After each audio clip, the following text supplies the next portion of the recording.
Hi friends, आप देख रहे हैं मेरा यूट्यूब चैनल लीगल गुरु और मैं एडवोकेट राम सुरमण यादव। हम बात कर रहे हैं भारतीय साक्ष्य अधिनियम धारा 11 के बारे में। और धारा 11 में पहली लेक्चर हो चुकी है, ये दूसरी लेक्चर है। तो आप मेरे चैनल पर नए हैं तो फटाफट मेरे चैनल को सब्सक्राइब करें और आने वाली वीडियो देखने के लिए बेल आइकॉन जरूर दबाएं। चैनल को सब्सक्राइब अगर आपने नहीं किया है तो प्लीज सब्सक्राइब कर लें, क्योंकि मैं कानून से संबंधित बातें लेकर आता हूं इस चैनल पर। और जिस देश में आप रहते हैं उस देश का कानून जानना आपके लिए जरूरी हो जाता है, यदि आप जानना चाहें तो। अन्यथा की स्थिति में आपकी मर्जी।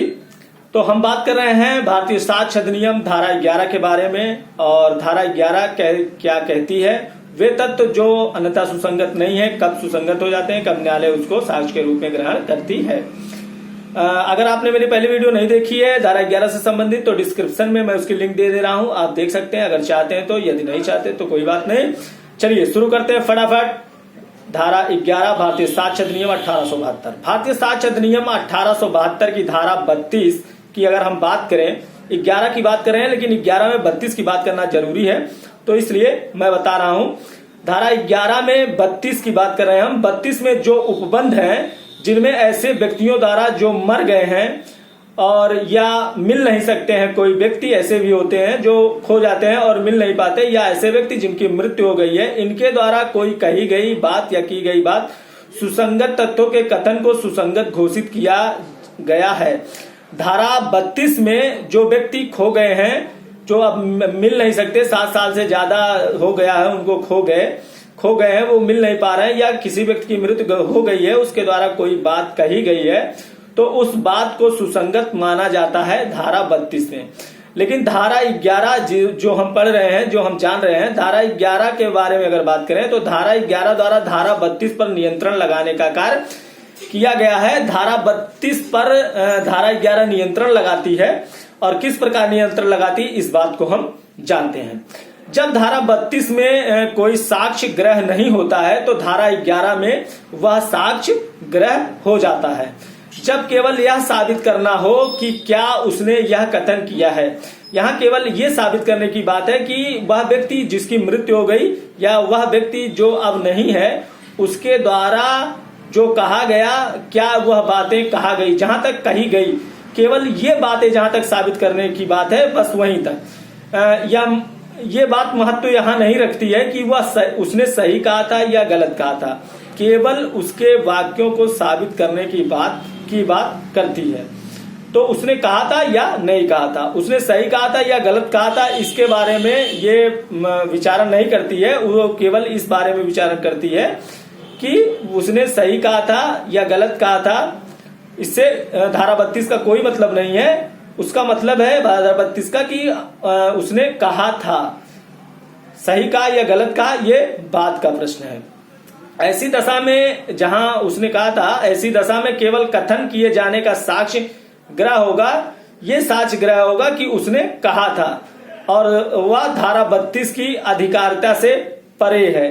धारा 32 में इस साक्ष्य को ग्रहण नहीं किया जा सकता, इसको धारा 11 में ही ग्रहण किया जा सकता है।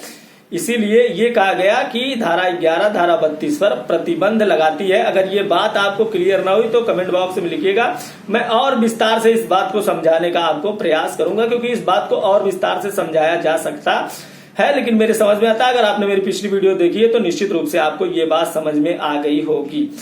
विचारण का उद्देश्य आप जानते हैं। अगर आप सिविल मामलों में करते हैं, दीवानी मामलों में करते हैं तो दावा मुख्य होता है, और क्रिमिनल मामलों में आरोप विरचित हो जाता है, आरोप मुख्य होता है। तो आरोप बनता है, आरोप को साबित किया जाता है, और वहां पर सिविल मामलों में दावे को साबित किया जाता है। लेकिन कोई ऐसा तथ्य किसी व्यक्ति के पास है, किसी साक्षी के पास है, जो दावे को या आरोप को गलत साबित कर देता है या साबित करने की हैसियत रखता है। कोई ऐसी बात जो दावे को या आरोप को गलत साबित करने की हैसियत यदि रखती है, तो ऐसी दशा में धारा 11 के अंतर्गत वह बात, जो बात आरोप पत्र या दावे को गलत रखने की हैसियत रखती है, गलत साबित करने की हैसियत रखती है, धारा 11 के अंतर्गत ऐसी बातों को न्यायालय ग्रहण करेगा और ये बातें सुसंगत मानी जाएंगी। अन्यथा होने के अभिभाव के बारे में हम बात करें, शुरू में लेक्चर यहीं से शुरू हुई थी पर डिटेल में हम बात नहीं कर पाए थे। तो अन्यथा जब ये कहा जाए कि वह व्यक्ति जिसके ऊपर यह आरोप है कि उसने यह घटना कारित की है, जब वह ये साबित करना चाहे कि वो वहां नहीं था, जहां कोई अभियुक्त कहता है कि वह घटना के समय घटना स्थल पर नहीं था बल्कि उस समय कहीं और मौजूद था, उसे ही हम कहते हैं अन्यत्र होने का अभिभाव। वह यह कहता है कि मैं वहां नहीं था। अगर अन्यत्र रहने का अभिभाव गलत भी पाया जाता है, मान लीजिए व्यक्ति कहता है कि जिस दिन घटना दिल्ली में हुई मैं दिल्ली में नहीं था, मैं आगरा में था, और वह व्यक्ति यह साबित नहीं कर पाता कि वह आगरा में था, तब भी उस व्यक्ति को दोषी नहीं माना जाएगा। कब तक? जब तक उस अपराध को, उस अभियुक्त पर, अपराधी को, जब तक अभियुक्त को अपराधी तब तक नहीं माना जाएगा जब तक कि उसे अपराधी साबित न कर दिया जाए, और ढेर सारे जो एविडेंस है, जो ढेर सारे साक्ष्य हैं, वो जब तक ये ना कह दे कि इस व्यक्ति ने अपराध किया है, तब तक हम ये नहीं मान सकते कि इस व्यक्ति के द्वारा यह अपराध किया गया है। कहीं भी जहां भी न्यायालय की बात आती है, न्यायालय अपने प्रत्येक निर्णय में, अपने प्रत्येक डिसीजन में बहुत सोच समझकर और बहुत बारीकी के साथ अपने निर्णयों को देता है न्यायालय, और कोई मिस्टेक रह जाने की चांसेस नहीं होती है। जो बातें मैं ये क्लियर करना चाहता हूं कि जो बातें धारा 32 में एक्सेप्टेबल नहीं है, धारा 32 में एक्सेप्ट नहीं करती न्यायालय, उन्हीं बातों को एक्सेप्ट करने का कार्य करती है 11 के द्वारा। तो 11 के द्वारा धारा 32 को प्रतिबंधित इस प्रकार से कर दिया गया है।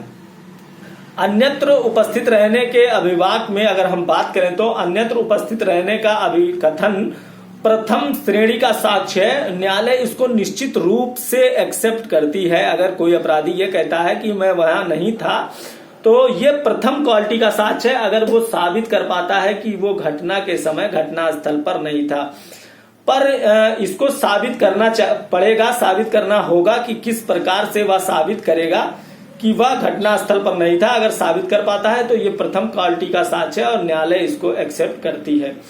पर एक चीज और है कि न्यायालय द्वारा इसे संदेह की दृष्टि से देखा जाना चाहिए। जब भी व्यक्ति ये कहता है कि मैं वहां नहीं था, तो न्यायालय को एकाएक मान नहीं लेना चाहिए कि यह व्यक्ति वहां नहीं था। उसे संदेह की दृष्टि से देखना चाहिए कि यह व्यक्ति हो सकता है झूठ बोल रहा हो, या ये कह सकते हैं कि इस तरह न्यायालय को व्यवहार ही करना चाहिए कि लगे कि व्यक्ति झूठ बोल रहा है, और इस तरह से वो उसके भार को, जो साबित करने के भार को अभियुक्त के ऊपर छोड़ दे। अभियुक्त को ही यह साबित करना होगा कि वह घटना के समय अपराध के क्षण तक इतनी अधिक दूरी पर था या इतनी ज्यादा दूरी पर था कि वो अपराध में किसी भी प्रकार से भाग लेने में सक्षम नहीं था। जब वो कहता है कि अपराधी जब ये कहता है कि वो नहीं था वहां, तो ये साबित करने का भार उसके ऊपर ही आ जाता है कि वो वहां कैसे नहीं था, उसको साबित करे। तो वो अपने जो भी उसके पास डॉक्यूमेंट हो या जो भी गवाह हो जो ये साबित कर सकें कि मौके पर वो दूसरी जगह था, उसे अभियुक्त को पेश करना होगा और ये बताना होगा न्यायालय के कि वास्तव रूप में जहां घटना हुई वहां से उसकी पहुंच बहुत दूर थी, वहां वो आ नहीं सकता था। कुछ मामलों में कुछ केस लॉज हैं जिसमें ये कहा गया कि अमुक व्यक्ति वहां नहीं था और ये देखा गया कि वहां तक पहुंचने की उसकी क्षमता थी कि वो अपराध करके, जैसे कोई व्यक्ति कहीं नौकरी कर रहा है, ड्यूटी पर है और कहीं हत्या हो जाती है, तो अगले व्यक्ति ने कहा कि नहीं मैं तो ड्यूटी पर था, तो वहां ये पाया गया कि उसके पास इतने चांसेस थे कि वो वहां से उठकर जाकर हत्या कर सके या अपराध कारित करके पुनः ड्यूटी पर आ सके। तो ऐसे मामलों में न्यायालय एक्सेप्ट नहीं करती है इस बात को कि वो अमुक दूरी पर नहीं था। उसे यह साबित करना होगा कि वह इतनी अधिक दूरी पर था कि उसके द्वारा अपराध में किसी भी प्रकार से भाग नहीं लिया जा सकता था। यह साबित करना बहुत जरूरी हो जाता है।